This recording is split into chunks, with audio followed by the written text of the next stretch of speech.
Alhamdulillah,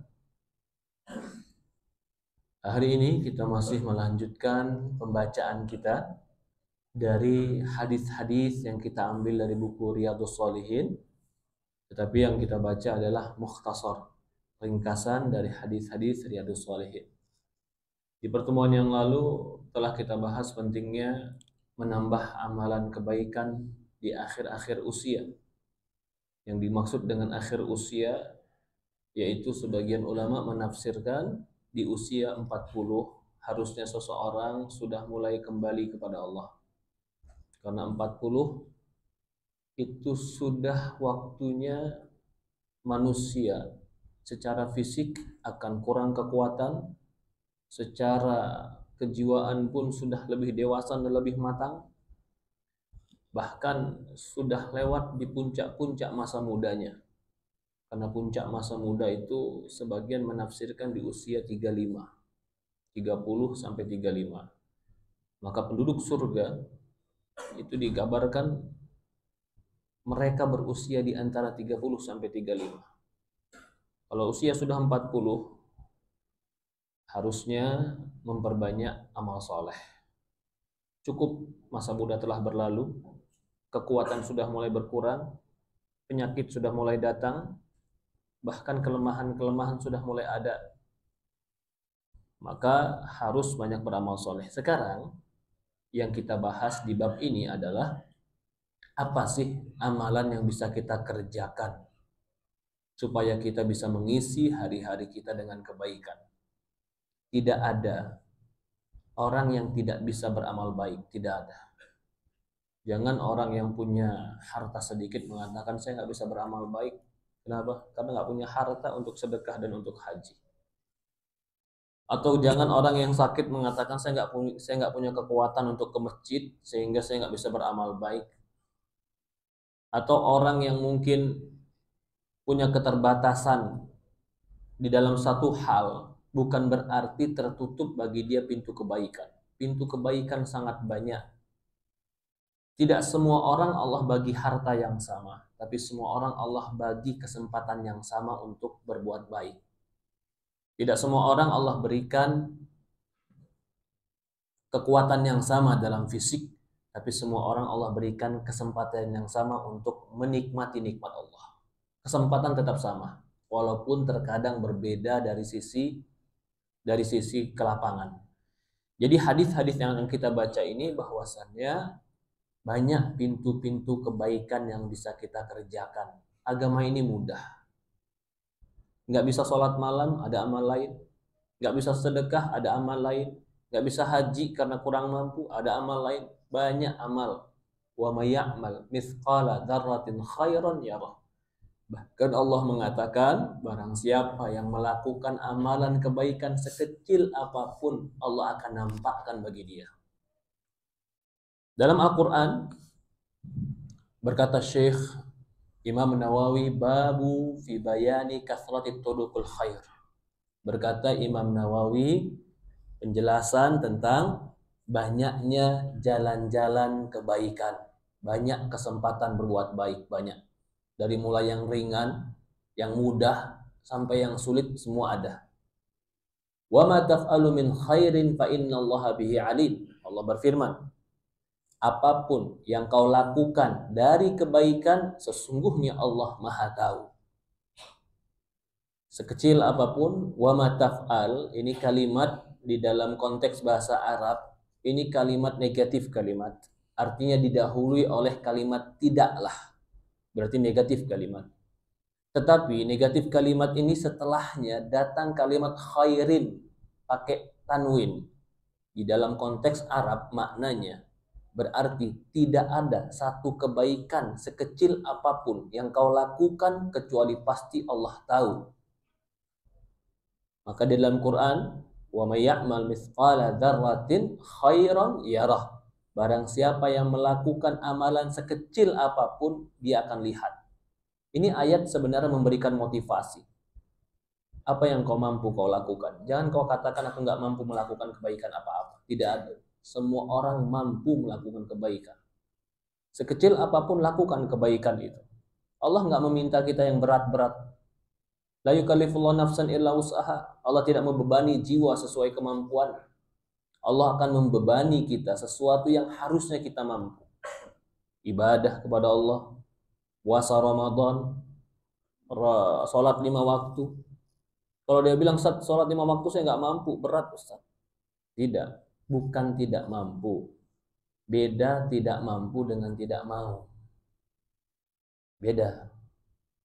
Kalau kita disuruh angkat barbel atau besi yang 200 kilo dan kita nggak mampu karena memang berat, itu namanya tidak mampu. Allah nggak bakal membebani itu kepada kita. Tapi kalau ada di depan kita besi 20 kilo, laki-laki disuruh mengangkatnya, lalu dia tidak mengangkatnya, padahal dia sehat, dia muda, dia kuat. Bukan tidak mampu, tapi tidak mau. Ibadah sebenarnya, kalau kita lihat pada dasarnya, ibadah itu semuanya ringan. Memang ada perjuangan di dalam diri untuk memaksa diri, karena memang seperti itu hidup. Hidup ini pasti ada paksaan.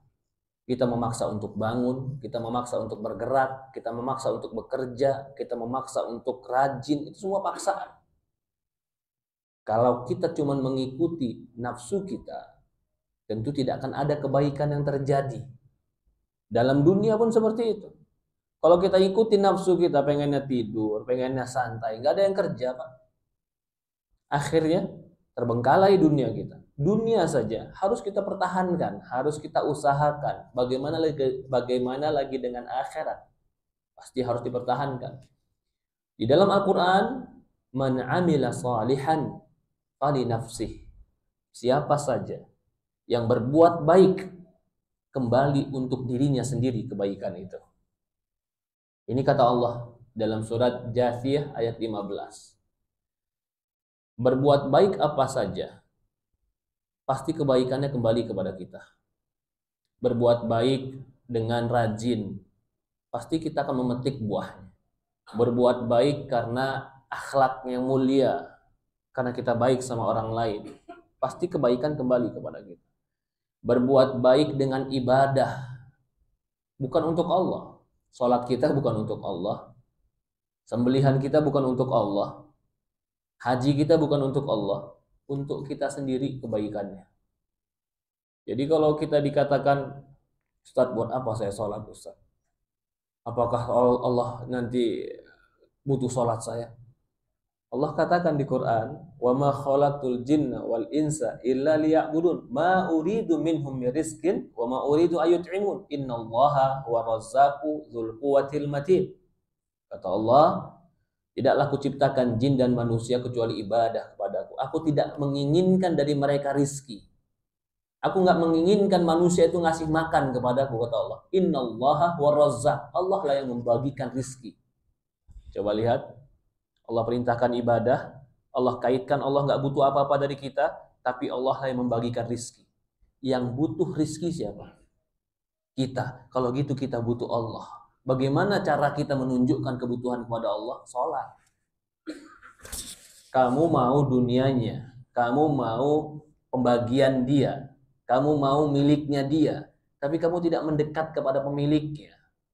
Bagaimana mau mendapatkannya? Innallaha huwa razzaqu dzul quwwatil matin. Allah yang membagikan rizki, yang memiliki kekuatan yang sangat kokoh. Di dalam hadis Abi Dzar berkata, dinukilkan di sini oleh Imam Nawawi, hadis yang sahih dari sahabat, dari riwayat Bukhari dan Muslim dari Abi Dzar Al-Ghifari radhiyallahu an, berkata, "Qultu ya Rasulullah, ay amali afdal." Dia tanya sama Rasulullah, "Ya Rasulullah, amalan apa yang terafdol, tertinggi?" Maka Rasulullah mengatakan, imanu billah. Kau meyakini tentang Allah.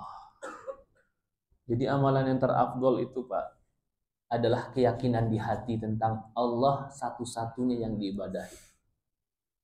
Ini amalan yang tertinggi. Kalau kita punya amalan ini, meyakini tentang Allah satu-satunya diibadahi, maka ini sudah merupakan kunci kita masuk dalam surga. Kalau orang beramal baik, beramal yang banyak, tapi dia tidak meyakini tentang la ilaha illallah, faja'alnahu haba'an mansura. Allah katakan amalannya akan kami jadikan debu yang berterbangan. Jadi amalan yang paling besar yang harus kita siapkan adalah mengimani tentang la ilaha illallah. Dalam sebuah riwayat hadis, ada orang nggak pernah melakukan amal apapun. Dia cuma mengucapkan la ilaha illallah, lalu dia meninggal dan dimasukkan ke dalam surga oleh Allah SWT. Bahkan dalam sebuah hadis yang lain, ada orang yang punya 70 catatan kejelekan. Semua catatannya jelek, satu catatan kejelekan sejauh mata memandang. Semuanya jelek. Ketika idza suhufun nusirat, ketika catatan-catatan amal dibentangkan, kata Allah, terlihatlah catatan amal dia. Sejauh mata memandang semuanya kejelekan. Lalu ditanya sama dia, apakah kau pernah melakukan kebaikan? Dia bilang, aku nggak pernah melakukan kebaikan. Lupa dia. Saking banyaknya kejelekan yang dia lakukan, lupa amal baik yang pernah dia lakukan. Ini pengen ditimbang nih, catatan kejelekan dia pengen ditimbang. Kata Allah, hari ini kau akan diadili dan tidak akan ditolimi. Dikeluarkanlah catatan amalan kebaikan dia yang cuma sebesar KTP. Di catatan kebaikan ini diletakkan di satu timbangan, lalu catatan kejelekannya diletakkan di timbangan yang lain. Padahal catatan kejelekannya 70 lembar, yang satu lembar sejauh mata memandang. Kebaikannya cuma sebesar KTP, diletakkan. Malat bihinna. Ternyata catatan kebaikannya lebih berat daripada catatan kejelekan. Begitu dilihat catatan kebaikannya, dia pernah mengucapkan la ilaha illallah. La ilaha illallah ini modal kita ketemu Allah. Jaga la ilaha illallah. Fatazawwadu fa inna khaira zadi taqwa. Berbekallah kepada Allah, dan sebaik-baiknya bekal adalah ketakwaan. Ketakwaan itu adalah keyakinan di hati tentang Allah. Bahkan kalau ada orang yang rusak keyakinan tentang Allahnya, maka itu adalah dosa yang paling besar. Lebih besar dari zina, lebih besar dari membunuh, lebih besar dari mencuri. Apa itu? Menyekutukan Allah Subhanahu wa taala. Jadi orang mukmin kalau dia masih di dalam hatinya meyakini la ilaha illallah, meyakini tentang tidak ada yang berhak diibadahi kecuali Allah, dia punya sebuah modal yang dengan modal itu Allah akan bisa ampuni seluruh dosanya. Innallaha la yaghfiru ayyushraka bihi wa yaghfiru ma duna dzalika liman yasha.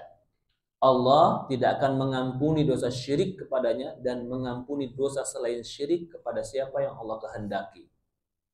Di dalam surat Muhammad ayat 19, Allah berfirman, "Fa'lam annahu la ilaha illallah wastaghfir li dzambik." Kata Allah Subhanahu wa taala, pelajarilah. Ketahuilah tentang la ilaha illallah wastaghfir li dzambik. Allah akan ampuni dosa-dosamu. Ini amalan yang pertama. Amalan yang tidak boleh dianggap ringan, dianggap enteng. Amalan meyakini di hati tentang la ilaha illallah. Maka jaga tauhid ini, jaga iman ini, jaga hati kita untuk tetap mengesahkan Allah. Jangan pernah mengkultuskan makhluk, jangan pernah menduakan Allah, jangan pernah membagi kecintaan kita kepada selain Allah. Boleh kita berdosa, tapi dalam keyakinan hati tidak boleh ada Tuhan selain Allah yang kita sembah. Tidak ada yang pernah tempat kita meminta dan kembali kecuali Allah Subhanahu wa taala. Ini amalan besar. Amalan besar yang amalan ini paling menyelamatkan orang di sisi Allah. Bahkan Abu Hurairah pernah datang ke Rasulullah. Ya Rasulullah, man as'adun nas bisyafa'atika. Ya Rasulullah, siapa orang yang paling bahagia dengan syafaatmu di yaumul qiyamah? Maka Rasulullah mengatakan, man qala la ilaha illallah khalisan min qalbi. Orang yang mengucapkan la ilaha illallah ikhlas di dalam hatinya. Ini yang pertama. Ketika sahabat bertanya, ya Rasulullah, amal apa yang paling afdal? Beriman kepada Allah.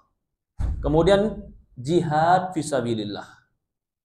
Kemudian berjihad di jalan Allah, berperang di jalan Allah. Lalu ditanya lagi, ay riqabu afdal ya Rasulullah, bebasin budak bagaimana yang paling afdal? Anfasuha inda ahliha wa aktsaruha thamanan. Budak yang paling afdal yang kau bebaskan adalah yang paling berharga di sisi tuannya dan yang paling mahal harganya. Ya Rasulullah, kalau aku nggak mampu melakukan itu, nggak mampu bebasin budak, nggak mampu jihad fisabilillah karena nggak ada jihad umpamanya. Kalau aku nggak mampu melakukan itu ya Rasulullah, fa'ilam af'al. Kalau aku nggak bisa lakukan, bagaimana ya Rasulullah? Tu'inu sani'an atau tasna'ul la akhraq. Faqultu ya Rasulullah, idha'aftu min ba'dil amal, takufu syarraka 'anil nas fa inna shadaqatun ala shadaqatu minka ala nafsika. Apa kata Rasulullah? Kalau kau nggak mampu, maka bantu orang berbuat baik. Kamu nggak mampu jihad, kamu nggak mampu bebasin budak, nggak punya harta, bantu orang. Sani'an au tasna' li akhraq. Dia bilang lagi, ya Rasulullah, kalau aku nggak bisa juga bantu orang berbuat baik tadi. Apa kata Rasulullah? Kan kalau bantu orang kan perlu action kan, Pak? Perlu tenaga ya. Ya nggak? Nggak mampu.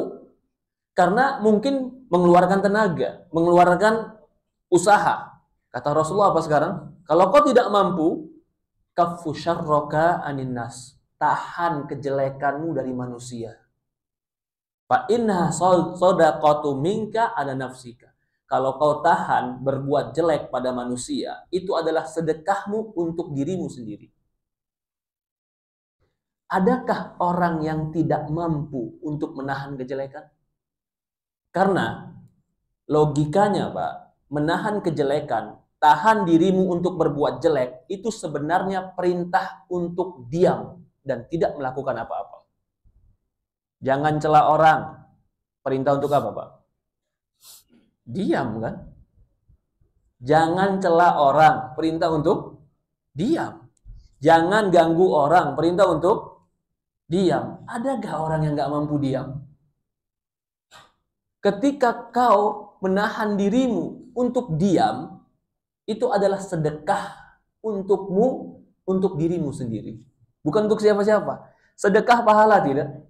Pahala. Ternyata menahan diri untuk diam, tidak melakukan kejelekan, pahala. Mungkin tadi membantu orang butuh tenaga, butuh action, butuh waktu. Dia bilang nggak mampu. Oke, kamu nggak mampu melakukannya karena kamu butuh tenaga dan butuh waktu. Sekarang kaffu syarr, tahan kejelekanmu. Tahan kejelekanmu artinya diam. Ternyata diam di dalam Islam jadi pahala.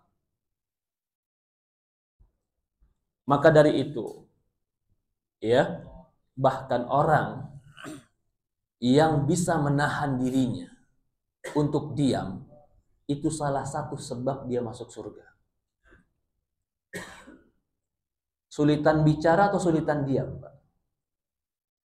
Pertanyaannya ini. Hah? Ya secara logika sulitan bicara, Ustaz. Bicara butuh tenaga, bicara butuh berpikir. Diam nggak butuh apa-apa. Oke. Kata Rasulullah SAW, man kana yu'minu billahi wal yawmil akhir falyaqul khairan aw liyasmut. Barang siapa beriman kepada Allah dan hari akhir, hendaklah diam atau berbicara baik. Berarti diam itu amalan yang paling ringan yang bisa memasukkan ke surga. Contoh lain, kita tadi bilang, sulitan berbicara atau sulitan diam? Secara umum harusnya sulitan berbicara. Rasulullah mengatakan, la taqdab walakal jannah. Jangan kau marah, bagimu surga. Jangan marah berarti tanda kutip permintaan apa, Pak? Permintaan diam, walakal jannah, bagimu surga. Dengan apa kita dapat surga tadi? Dengan diam.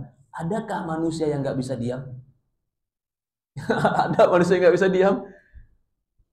Kata dia, saya nggak bisa haji, Ustaz. Oke, butuh uang, butuh waktu, butuh tenaga. Saya nggak bisa jihad, Ustaz. Oke, butuh keterampilan, butuh tenaga.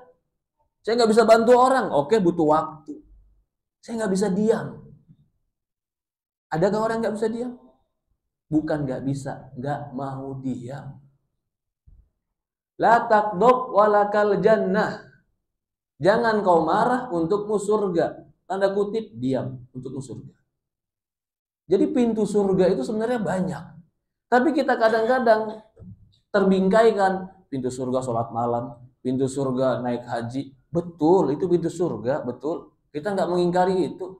Tapi kalau kau belum bisa melakukan itu, apakah pintu surga tertutup bagi dirimu? Enggak, banyak pintu surga. Sedekah dengan setengah butir kurma, walakal jannah. Sedekah dengan setengah butir ya Pak. Rasulullah mengatakan setengah butir, bukan satu butir. Coba, saya yakin kalau diperiksa kantong bapak-bapak sekarang, dibelikan setengah butir kurma, pasti semua punya. Setengah butir kurma.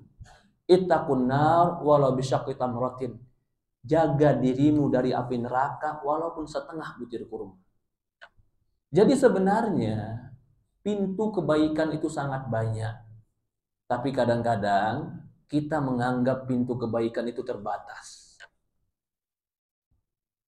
Apakah syarat orang menjadi baik harus baik 100%? Harus baik dari semua sisi? Ataukah orang boleh baik sesuai kemampuannya? Walaupun tetap dianggap salah kejelekan dia lakukan. Maka kata para ulama, ikhtilaf ulama. Kata para ulama, seorang taubat boleh taubat parsial. Walaupun tetap dianggap salah sebagiannya. Bukan berarti taubat itu nggak diterima. Contoh, dia masih melakukan, umpamanya judi online. Tapi dia nggak berzina, dia taubat berzinanya. Apakah diterima taubat zinanya sementara masih judi online? Sebagian para ulama mengatakan diterima taubat. Begitupun amal soleh. Mungkin dia nggak bisa amal soleh yang tinggi, yang berat. Dia bisa melakukan sesuatu yang sedikit. Tapi yang sedikit ini dia harapkan pahala Allah, dia akan mendapatkan kebaikan.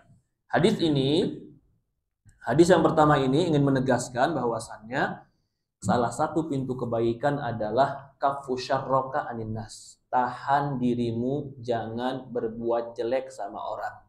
Menahan diri itu adalah permintaan diam. Diam, kalau kau diam, tidak mengganggu orang lain lisanmu, tidak mengganggu orang lain perbuatanmu, tidak mengganggu orang lain, maka kau sedekah untuk dirimu sendiri. Pertanyaannya, apa maksud sedekah untuk dirimu sendiri? Karena kalau kau diam dan tidak ganggu orang lain, kau akan mendapatkan respon orang lain pun baik kepadamu. Sehingga kebaikan yang kau lakukan pada hakikatnya adalah kembali untuk dirimu sendiri. Kenapa orang lain iseng sama kita? Bisa jadi karena kita iseng. Kenapa orang lain tidak suka kepada kita? Bisa jadi kita pernah menyakiti dia. Kenapa kita ternyata disingkirkan atau mungkin difitnah atau mungkin karena keangkuhan, kesombongan, lisannya nggak dijaga sehingga orang dendam dengan kita. Kaffu lisanak, jaga lisanmu. Kaf itu tahan lisanmu, tahan perbuatanmu, diamlah engkau telah sedekah buat dirimu sendiri.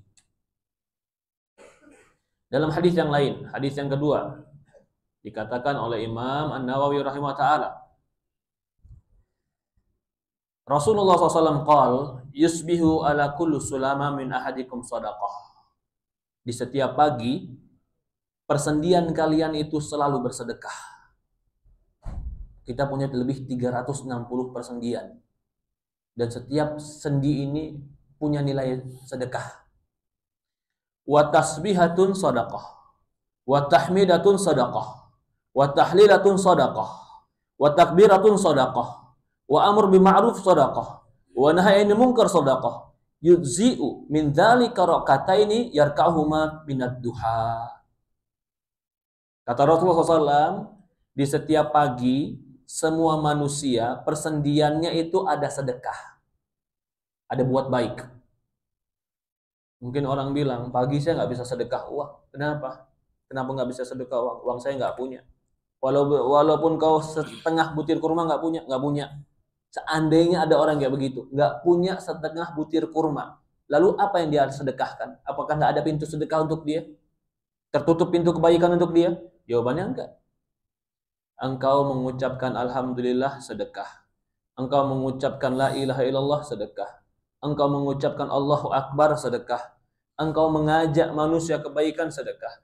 Engkau mencegah kemungkaran sedekah. Dan semua itu dapat terangkum cukup 2 rakaat di waktu duha, semua jadi sedekah. La ilaha illallah, subhanallah, alhamdulillah. Ada yang nggak bisa ngucapin itu? Nggak ada. Semua orang bisa ngucapin itu. Berapa, Ustaz? Rasulullah nggak menyebutkan berapanya, Pak. Yang penting kau bertahmid kepada Allah. Engkau mengucapkan alhamdulillah. Kalau sekali kau bilang, sekali sedekah untukmu. Kalau ditambah, tambah sedekah untukmu. Kita di kereta api, ba'da sholat subuh naik kereta, zikir, alhamdulillah, subhanallah, Allahu akbar, la ilaha illallah. Nggak ngeluarin uang, nggak pakai tenaga, zikir dalam hati, zikir dalam lisan, sedekah. Apa syaratnya orang zikir setiap hari itu harus jadi ulama dulu, baru boleh zikirnya diterima? Enggak kan? Kan nggak harus jadi ulama dulu kan? Apakah yang zikir di kesibukannya, di atas motornya, di atas mobilnya, harus orang yang sholat malam baru zikirnya diterima? Enggak. Orang yang tidur 1 malam penuh kemudian bangun di waktu subuh, lalu di waktu subuh dia berzikir kepada Allah sampai terbit matahari, Allah ampuni dosanya. Subhanallah, subhanallah, subhanallah, subhanallah, subhanallah, subhanallah, subhanallah, subhanallah. Kalau mau muji. Tapi kalau kita ingat dosa-dosa kita, astagfirullah, astagfirullah, astagfirullah, astagfirullah, astagfirullah, astagfirullah, astagfirullah. Apa bedanya astagfirullah dengan Allahumma afini? Ya Allah, maafkan aku. Allahumma anta afun tuhibbu afwa fa'fu anni. Ya Allah, engkau pemaaf, mencintai maaf, maafkan aku. Apa bedanya afu dengan istighfar? Rasulullah 1 hari beristighfar lebih dari 70 kali. Astagfirullah, astagfirullah, astagfirullah, astagfirullah, astagfirullah. Apa bedanya? Afu itu maaf. Maaf berarti dihilangkan dosa. Kalau istighfar, astagfirullah, maknanya minta maaf, minta lindungi, minta dilupakan, dan minta dijaga. Karena istighfar itu berarti maknanya lindungi aku dari dampak dosaku. Maafkan dosa-dosaku dan astagfirullah, hapuskan dosa-dosaku. Nah, kalimat astagfirullah itu kalimat yang ringan. Ustadz, saya kadang-kadang buat dosa, Ustadz. Apa dosanya? Ya kadang-kadang saya berbuat dosa. Oke. Bahkan kadang-kadang saya masih suka dosa, Ustadz. Iya. Apakah orang yang suka berbuat dosa terlarang mengucapkan astagfirullah? Apa jawabannya, Pak? Boleh. Siapapun boleh mengucapkan astagfirullah. Beratkah astagfirullah? Nggak berat. Nggak harus duduk di masjid, nggak harus depan kiblat, nggak harus ngambil wudhu. Kapanpun astagfirullah bisa. Tadi Rasulullah mengatakan apa? Subhanallah, alhamdulillah, la ilaha illallah. Kalau ini diucapkan, sedekah. Kata Rasulullah SAW, itu adalah sedekah. Suatu hari, ada seorang sahabat datang ke Rasulullah. Ya Rasulullah, enaknya tuh orang kaya. Kenapa enak orang kaya? Kami puasa, orang kaya puasa. Kami sholat, orang kaya sholat. Tapi orang kaya sedekah dengan uangnya. Kami nggak punya uang ya Rasulullah untuk sedekah. Dia merasa pintu kebaikan dia tertutup gara-gara nggak punya harta. Rasulullah katakan, mau nggak kamu kutunjukkan dengan sebuah amal? Kalau kau amalkan, kau akan balap orang-orang kaya yang bersedekah dan mereka tidak akan bisa balap engkau. Mau ya Rasulullah? Apa amalannya? Bertasbih, subhanallah, bertakbir, Allahu Akbar, bertahmid, alhamdulillah, setiap sholat 33, 33, 33. Kau akan membalap mereka yang bersedekah dan mereka tidak bisa membalap engkau. Artinya, kalau kita nggak bisa melakukan sebuah kebaikan, pasti ada solusi lain yang kita bisa lakukan kebaikan itu. Subhanallah, subhanallah, subhanallah, subhanallah. Alhamdulillah, alhamdulillah, alhamdulillah. Ba'da sholat 33 kali, maka kata Rasulullah, sedekah yang melebihi sedekah dengan harta. Contoh lagi, hadis lain. Hadis yang Rasulullah mengatakan, ya, barang siapa yang membacanya, maka tidak ada yang membatasi dia dengan surga bagaikan tali sendalnya. Maksudnya, Tali sendal itu kan sangat riskan putus, Pak. Kapan putus selesai sudah. Dia pun begitu. Kalau dia amalkan ini, maka seolah-olah antara dia dan surga tidak ada penghalangnya kecuali kematian. Apa itu? Membaca ayat kursi. Ini pun ringan, amalan ringan. Orang habis sholat 5 waktu baca ayat kursi. Kata Rasulullah SAW, kalau dia baca di waktu siang, lalu dia meninggal sebelum malam, Allah masukkan surga. Kalau dia baca di waktu malam, dia meninggal sebelum subuh, Allah masukkan dia surga. Apa amalannya? Membaca ayat kursi. Jadi hadis-hadis ini ingin menegaskan kita semua punya kesempatan beramal baik. Nahan lisan, amal baik. Nahan marah, amal baik. Tasbih, sedekah. Tahmid, sedekah. Dalam hadis lain, ini amal baik juga. Yang ringan tapi tetap dicatat pahala di sisi Allah Subhanahu wa taala. Kata Rasulullah SAW, tabasumuka li akhika shadaqah. Kata Rasulullah SAW, senyummu kepada saudaramu itu adalah sedekah. Saya tutup dengan satu hadis. Rasulullah SAW bersabda, kata Nabi Muhammad SAW, uridot alayya a'mal. Dinampakkan kepadaku amalan umatku. Dinampakkan amalan-amal umat Nabi. Yang baiknya, yang buruknya, semua dinampakkan. Dan aku mendapatkan bahasi a'maliha, amalan yang paling baik yang kudapatkan dari umatku adalah al-adha yumatitu anit tariq wajadtu fi musawi a'maluha nukha'ah takunu fil masjid la tudfan. Aku mendapatkan amalan kebaikan yang diamalkan oleh umatku, maksudnya walaupun kecil, tapi ternyata dijadi amalan baik yang kudapatkan, dinampakkan kepadaku. Apa itu? Menyingkirkan gangguan di jalan. Itu menjadi amal soleh yang dicatat. Dan aku dapatkan kejelekan yang dilakukan umatku yang paling kecil adalah dia membuang ludah di masjid, kemudian dia tidak menguburkannya. La tahkiranna minal ma'rufin wala antalqa akhaka biwajhin taliqin. Rasulullah mengatakan, jangan engkau remehkan dari kebaikan sedikit pun, walaupun hanya kau bisa bersedekah dengan senyumanmu. Teman-teman yang dimuliakan dan rahmat Allah Subhanahu wa taala, banyak pintu-pintu kebaikan yang dicatat oleh Allah. Sekecil apapun kebaikan Allah catat, maka lakukanlah kebaikan semampu kita. Berzikir, bertasbih, senyum kepada saudara, kepada teman, bersalaman, ketemu bersalaman, menggugurkan dosa, menghilangkan gangguan di jalan, menggugurkan dosa, berbuat baik, menggugurkan dosa, bersedekah dengan setengah kurma, menjaga dari api neraka. Fabi ayyi ala'i rabbikuma tukadziban, nikmat mana lagi yang ingin didustakan? Allah ciptakan beraneka ragam pintu kebaikan yang memudahkan kita masuk ke dalam surga. Bukan karena Allah tidak ingin memasukkan ke surga. Allah telah berikan jalan-jalan ke surga dengan semudah itu. Kalau kita nggak masuk surga, bukan karena pemberi surganya yang pelit, tapi bisa jadi karena kita tidak berusaha masuk surga Allah Subhanahu wa taala. Ini yang kita tutup, mudah-mudahan bermanfaat untuk kita. Bagi yang mau bertanya dipersilahkan, ada beberapa menit untuk bertanya. Jika tidak ada, tutup. Subhanakallahumma wa bihamdi, asyhadu an la ilaha illa anta, nastaghfiruka wa atubu ilaik. Assalamualaikum warahmatullahi wabarakatuh. Waalaikumsalam warahmatullahi wabarakatuh.